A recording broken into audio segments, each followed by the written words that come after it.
Tout d'abord, je voudrais simplement dire que vous appelez beaucoup d'entre nous, les Caucasiens, des Anglais. Je suis ici depuis 200 ans. Je suis australien, donc je n'appartiens pas aux Anglais. C'était juste un petit point à souligner, donc je ne m'en formaliserai pas autant pour cela. Le deuxième point,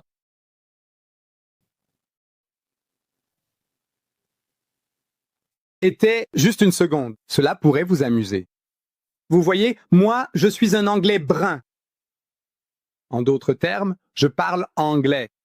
L'anglais est ma langue maternelle. Vous comprenez? En d'autres termes, je rêve en anglais et je jure en anglais.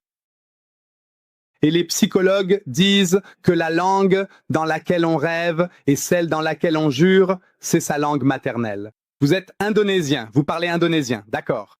Je demande, dans quelle langue rêvez-vous? En néerlandais? Si vous rêvez en néerlandais, non, les Néerlandais vous ont dominé pendant 300 ans. Peut-être vous savez que vous avez un peu de sang néerlandais en vous. Alors, j'ai dit, vous rêvez en néerlandais? Il a dit oui. Et vous jurez en néerlandais? Il a dit oui. J'ai dit, c'est ça, votre langue maternelle. Vous avez honte de le dire, mais c'est votre langue maternelle. Moi, je rêve en anglais et je jure en anglais. Donc, l'anglais est ma langue maternelle. Donc, je suis un anglais brun. Donc, de ce point de vue-là, et j'ai dit anglais, personnes anglophones, que vous soyez américain, je dis que vous êtes un anglais, une personne anglophone. Du point de vue de la langue, je décris les gens. Anglais?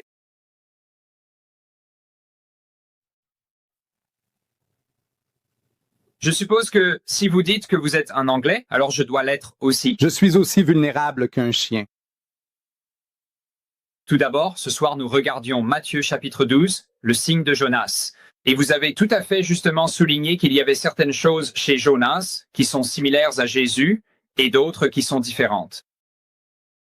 Par exemple, Jésus est crucifié tandis que Jonas est jeté à la mer. C'est différent. Il y a une très grande différence à ce sujet. Jonas est désobéissant.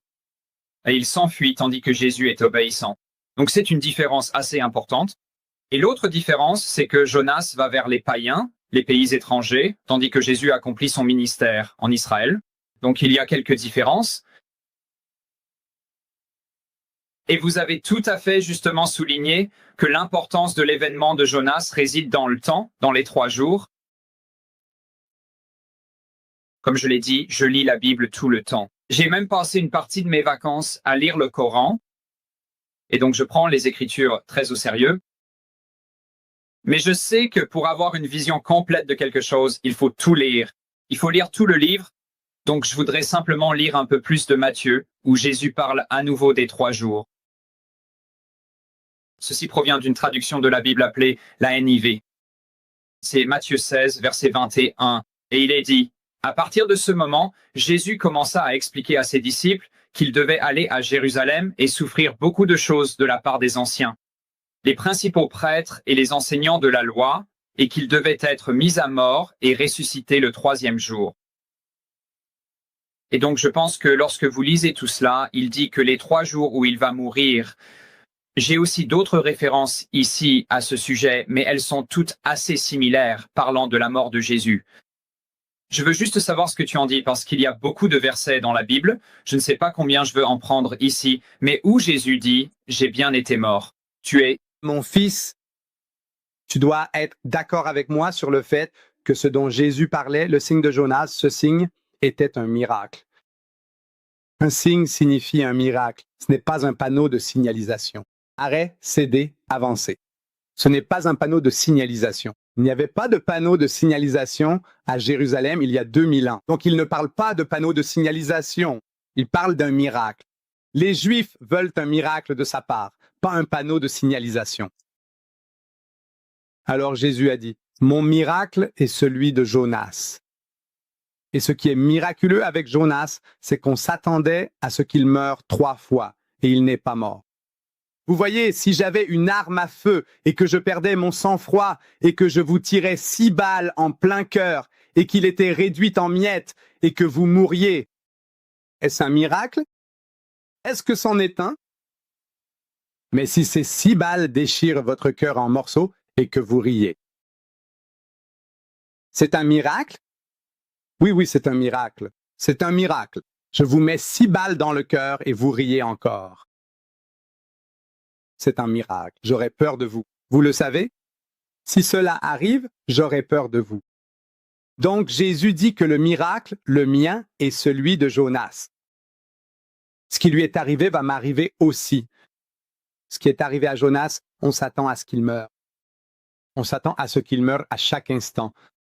S'il est mort, ce n'est pas un miracle. Jésus, si ce qu'on nous dit de lui est vrai, il était aussi censé mourir.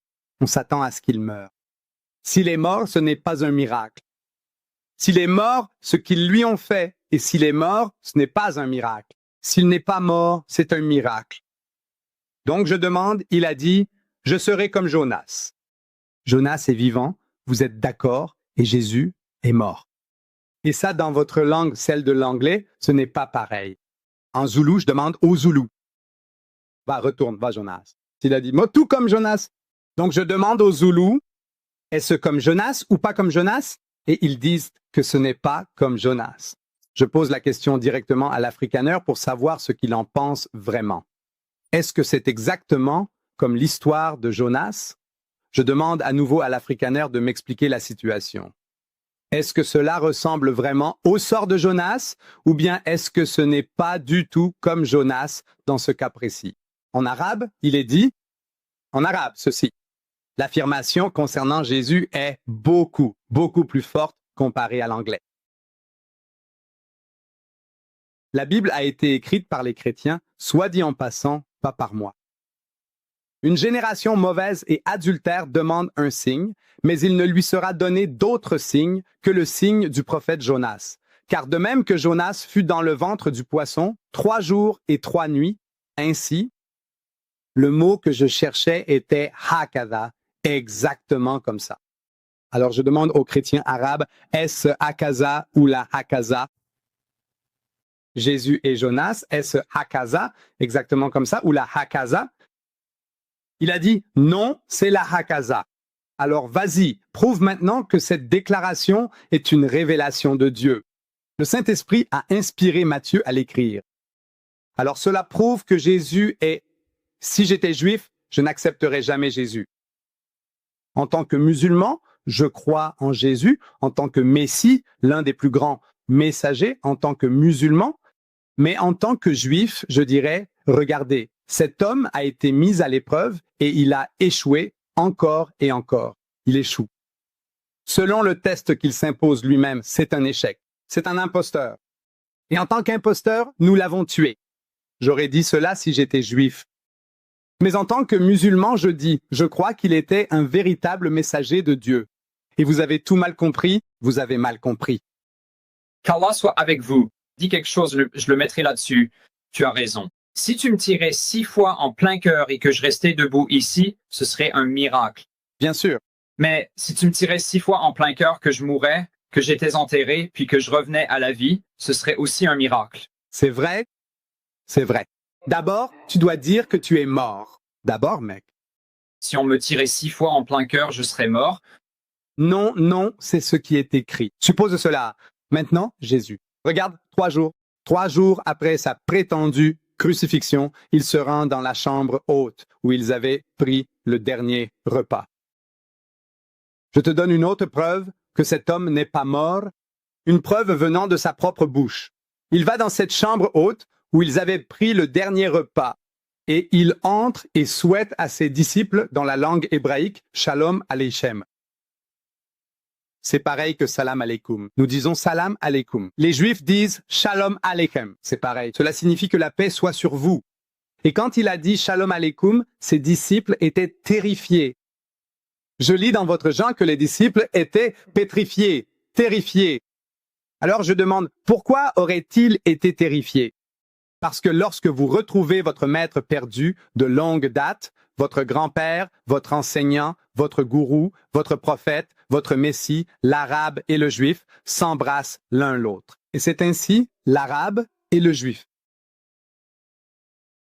Mais au lieu de faire cela, ils sont terrifiés. Alors je demande, pourquoi étaient-ils terrifiés? Alors Luc chapitre 24 donne la réponse. Qu'ils étaient effrayés parce qu'ils pensaient qu'il était un esprit. Est-ce que je cite correctement? Vous qui connaissez la Bible, est-ce que je cite correctement? Corrigez-moi. Si je cite mal, vous devez me corriger. Oui, oui, je sais. Je ne peux pas me permettre de faire une erreur.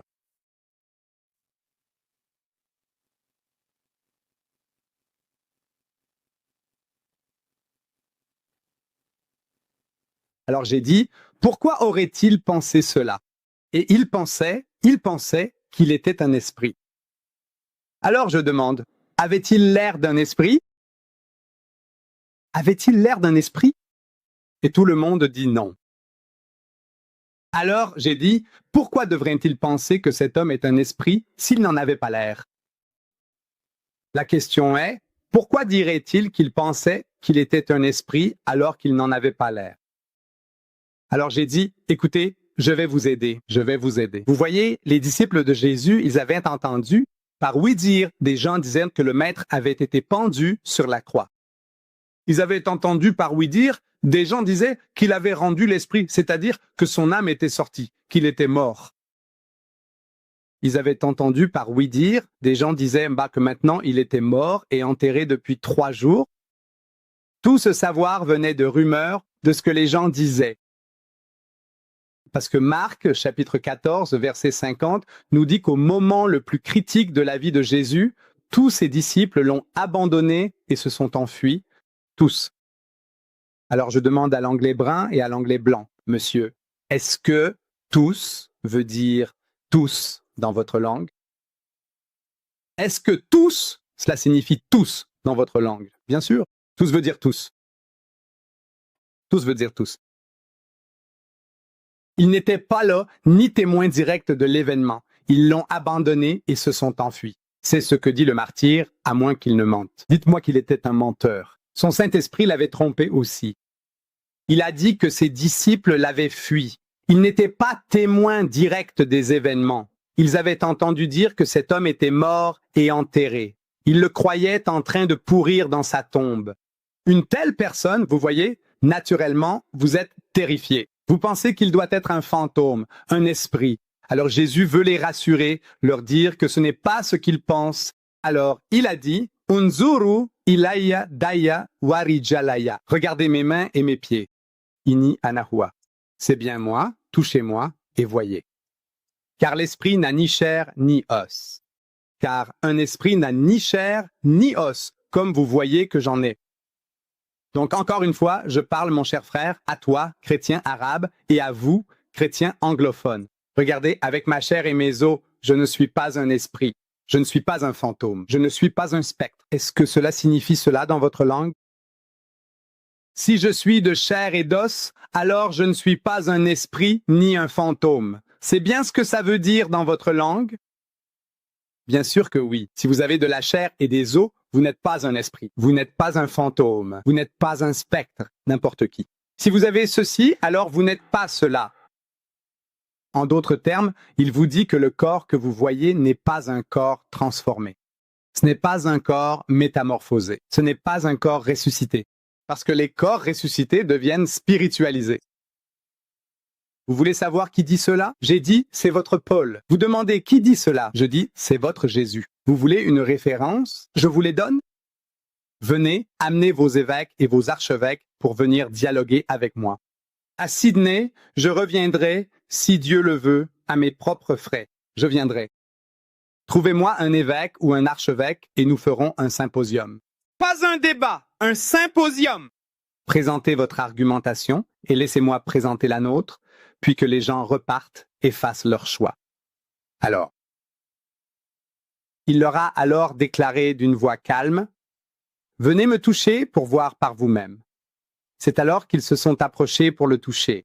Je lis, je suis en train de lire attentivement votre Bible. Et ils ont fini par le toucher de leurs propres mains. Et ils ont commencé à croire, mais ce n'était pas seulement par simple joie. Cela signifie en réalité qu'ils étaient transportés par une joie immense et qu'ils restaient là, totalement émerveillés et remplis d'étonnement. Alors, que s'est-il passé? On le croyait mort. Il demande, avez-vous de quoi manger? فَنَاوَلُوهُ جُزْءًا مِنْ سَمَكٍ وَشَيْئًا مِنْ شَهَدِ أَسَلٍ فَأَخَذَ وَأَكَلَ قُدَّامُهُمْ. Et ils lui donnèrent un morceau de poisson grillé et un rayon de miel. Et il le prit et il le mangea devant eux pour prouver quoi? Que c'est un fantôme. C'est comme ça qu'on prouve qu'on est un fantôme. Tu es un spectre. Tu manges du poisson grillé et du rayon de miel. Il te touche. Et ils ont dit, celui qui est de mort, je croyais que l'homme était mort. Il est vivant. Hourra, il est vivant. Et il mange du poisson grillé et du rayon de miel pour prouver quoi? C'est un fantôme, c'est un spectre. Mon ami, chaque verset que je peux te citer de la Bible, je dis, chaque verset, vous l'avez mal compris, mes frères. Vous, les Anglais bruns, et vous, les Anglais blancs, que vous vous appeliez Américains, vous parlez anglais, vous êtes un Anglais. Et je veux dire, venez, parlez en anglais. Parlez-moi en anglais. Et je vous montre que chacun de ces versets, vous l'avez mal compris. Chaque verset, tu l'as mal compris, mon fils. D'accord, mon fils? Je te remercie d'avoir le privilège d'être ici ce soir, Jésus, pour toi. Je n'ai pas lu le Coran. Tu m'as stimulé. Peut-être devrais-je lire le Coran. Mais j'aimerais savoir ce que tu crois concernant l'ascension de Jésus. Crois-tu qu'il a réellement vécu? Alors, qu'est-il arrivé à Jésus s'il a vécu, s'il n'est pas mort, s'il a vécu? Non. L'aya coranique, le verset que je t'ai lu, la dernière expression que j'ai dite était « Bal rafarahullahu ilay », mais Allah l'a élevé vers lui. Nous, musulmans, croyons que Dieu Tout-Puissant l'a élevé, l'a sauvé de cette mort ignoble et de la nudité de la croix, car les personnes sur la croix étaient complètement nues.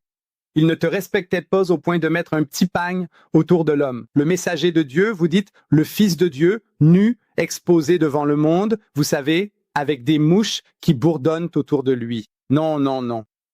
Dieu Tout-Puissant n'a pas permis que cela arrive à son serviteur, son messager, Jésus. Dieu l'a sauvé et l'a élevé vers lui. Et je dis, il revient juste pour vous.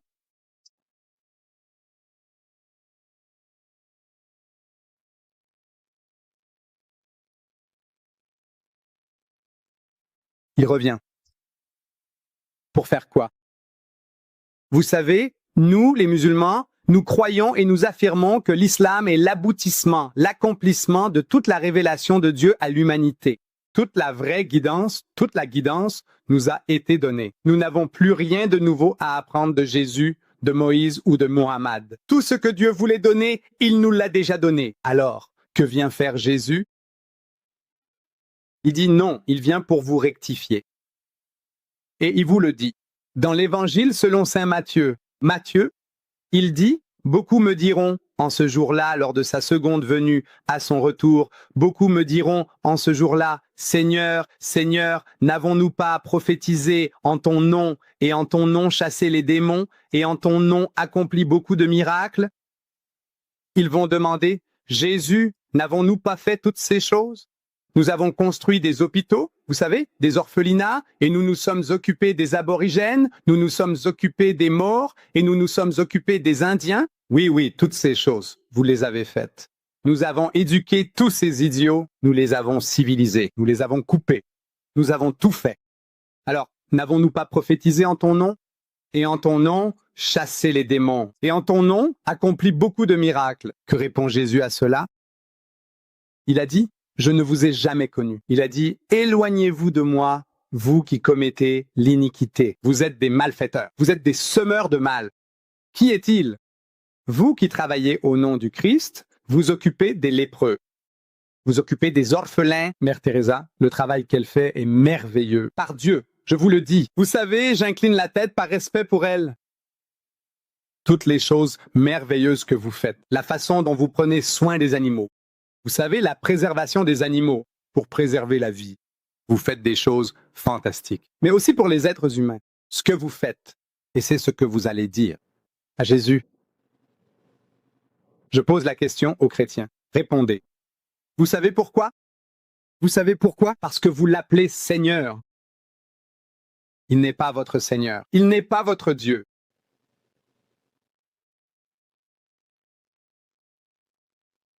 C'est la raison. C'est la raison. Il vous dit, venez, je vais vous apprendre à prier. Et priez ainsi.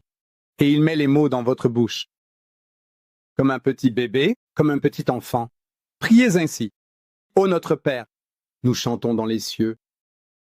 Notre Père, qui êtes aux cieux, y compris Judas, parce que Judas faisait partie du groupe. Il est le Père de tout le monde, du pécheur comme du saint. Il est le Créateur, le Seigneur, le Protecteur, le soutien. L'appelez-vous Père? D'accord. Ô notre Père qui es aux cieux, que ton nom soit sanctifié, que ton règne vienne, que ta volonté soit faite sur la terre comme au ciel. Ou a-t-il dit le Père de Jésus-Christ qui est aux cieux? Ô Jésus-Christ, mon Seigneur qui es aux cieux? Où ça? Il a dit, voici comment vous devez prier, mais vous avez oublié cela. Vous l'adorez lui au lieu d'adorer le Père. Avez-vous dit, Madame, Madame, avez-vous dit que vous aviez le Coran? Vous avez un Coran?